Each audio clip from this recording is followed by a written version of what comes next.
Channel history dream light. कैसे हो आप लोग? आशा करती हूँ आप सब लोग अच्छे हैं, स्वस्थ हैं, आप भी अपनी लाइफ में आगे बढ़ रहे हैं और नए अचीवमेंट हासिल कर रहे हैं, साथ ही अपनी मंजिल की तरफ बढ़ रहे हैं। तो चलते हैं यूट्यूब के एक नए सफ़र के साथ। तो आज जो मेरी मॉर्निंग हुई थी वो 5 बजे हुई थी और आज का जो दिन है वो बहुत ही खास है। आज है गुरु पूर्णिमा और गुरु के बिना जीवन का कोई महत्व नहीं होता। जब तक हमें कोई रास्ता ना दिखाए, हमें आगे चलना ना सिखाए, तब तक हमारे जीवन का कोई मतलब नहीं है। तो कहते हैं ना, हमारी पहली गुरु हमारी माँ होती है। फिर हम स्कूल जाते हैं तो हमारे टीचर हमारे गुरु होते हैं, वो हमें ज्ञान देते हैं आगे बढ़ने के लिए, हमें समाज के साथ सामंजस्य बैठाने के लिए, साथ ही हमें अपना जीवन कैसे जीना चाहिए, उसके साथ ही हम इस समाज में कैसे अपना एक प्रतिष्ठित सम्मान पा सकते हैं। जो भी चीज़ें हैं जो हम करते हैं, जो हमारी अच्छी चीज़ें होती हैं, वो सब अपने गुरु से ही करते हैं। तो आज गुरु पूर्णिमा है, तो सब लोग अपने अपने गुरु को धन्यवाद बोलिएगा कि हाँ, हमें उन्होंने इतना कुछ सिखाया। तो जैसा भी था लाइफ में, हम वो चीज़ों को लेकर आज अपनी लाइफ में आगे बढ़ रहे हैं। कुछ लोग ऐसे हैं जो अभी भी रनिंग में हैं, पढ़ रहे हैं।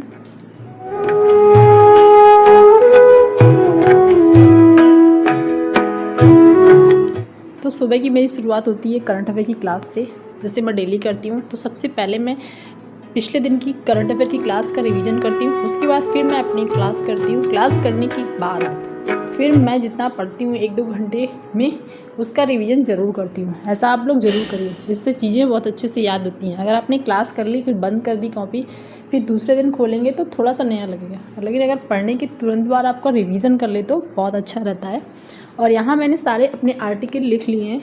तो वैसे तो मैं आर्टिकल को याद नहीं करती हूँ, लेकिन हाँ, डेली जब मैं सुबह उठती हूँ तो एक बार मैं अपनी आर्टिकल पढ़ लेती हूँ।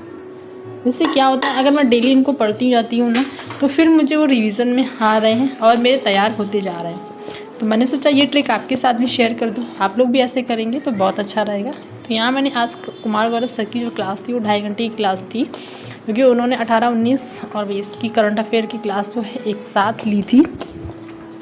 तो उस क्लास को मैंने लिया, उसके बाद फिर मैंने उस क्लास का किया रिवीजन। तब तक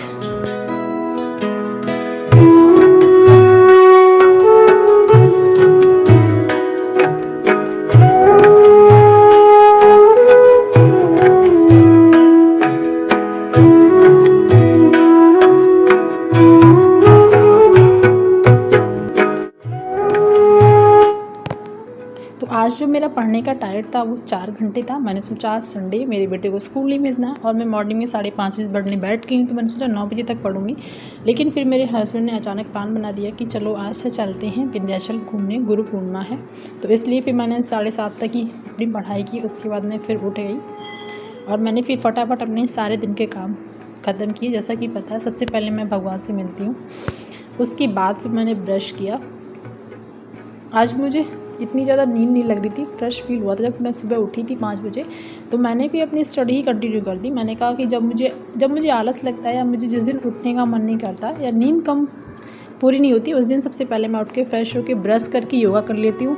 उससे भी मुझे नींद नहीं आती और मैं अपनी प्रॉपर पढ़ाई कर पाती हूँ। तो फिर मैं यहाँ आ गई थी अपनी घर की साफ़ सफाई करने, ये भी बहुत ज़रूरी है। उसके बाद निकलना भी है, 1 घंटे में मुझे सारे काम ख़त्म करने थे और 9 बजे हम यहाँ से निकल गए थे। तो यहाँ मैंने फिर किचन की क्लीनिंग कर दी और खाना खा के हम नहीं गए थे, क्योंकि हमने सोचा था दर्शन करेंगे ऐसे ही बिना खाए पिए, उसके बाद फिर कुछ खाएँगे। और वहाँ पहुँचते पहुँचते जो हमें टाइम हो गया था, काफ़ी टाइम हो गया था, 11 बजे हम पहुँचे थे। लेकिन एक चीज़ बहुत अच्छी थी कि वहाँ पे हमारे दर्शन बहुत जल्दी हो गए। तो फाइनली देखो मेरा काम हो गया और हम अब निकलने वाले हैं और आप लोगों को आगे दिखाएंगे कि वहाँ पे मैंने थोड़ा थोड़ा रिकॉर्ड किया है कि कैसा व्यू है।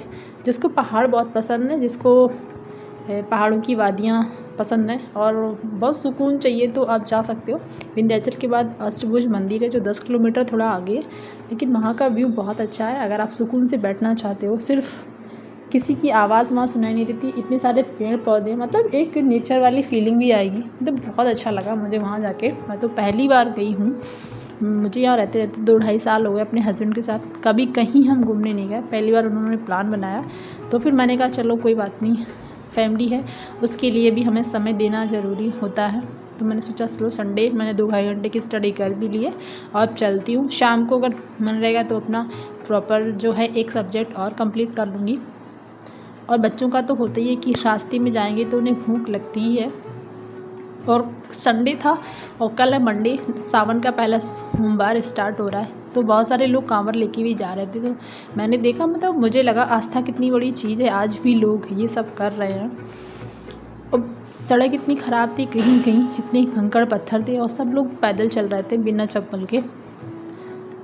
मतलब मेरे लिए तो मुझे लगा हाँ, आज भी आस्था जिंदा है। और यहाँ मैं विंध्याचल के दर्शन करने के बाद यहाँ पास में एक कालिका मंदिर था, वहाँ हम पहुँचे तो हम ऐसे थे क्योंकि हम मंदिर भूल गए थे अष्टभुज, लेकिन यहाँ जाके मुझे बहुत सुकून मिला, मतलब बहुत अच्छा फील हुआ यहाँ पे। उसके बाद फिर मैं वहाँ से आके ये थोड़ा सा व्यू अब ये अष्टभुज मंदिर का है, फिर मैं वहाँ आ गई थी। तो मैं यहाँ पे मैं अकेले ही दर्शन करने गई थी और मैं पहली बार गई थी, मुझे नहीं पता था। कम से कम 1 किलोमीटर आपको नीचे पहाड़ियों से उतरना होता है सीढ़ियों से, और फिर उसके बाद मंदिर है, मंदिर से 1 किलोमीटर और नीचे उतरेंगे तब वहाँ से लाइन लगती है, तब आप फिर ऊपर आओगे तब आपको दर्शन मिलेंगे। ऐसे 2 किलोमीटर चलना था। तो मैं वहाँ चल के गई थी, लेकिन पता चला कि लाइन बहुत लंबी थी। यहाँ पे कम से कम नहीं तो टाइम जो लगता वो 2-3 घंटे लगते और 1:30 बज गए थे, हमने कुछ नहीं खाया था। फिर मैंने हस्बैंड को फ़ोन किया तो उन्होंने कहा कोई बात नहीं। हमने यहाँ आरती कर ली थी, आरती के टाइम मैं पहुँच गई थी। आरती करने के बाद फिर लाइन में लगना था, तो मैं लाइन में नहीं लगी और मैं दर्शन करके चली आई थी। तो ये छोटा सा ब्लॉग था, आई होप आपने भी इन्जॉय किया होगा। कल मिलते हैं नए ब्लॉग के साथ, स्टडी ब्लॉग के साथ।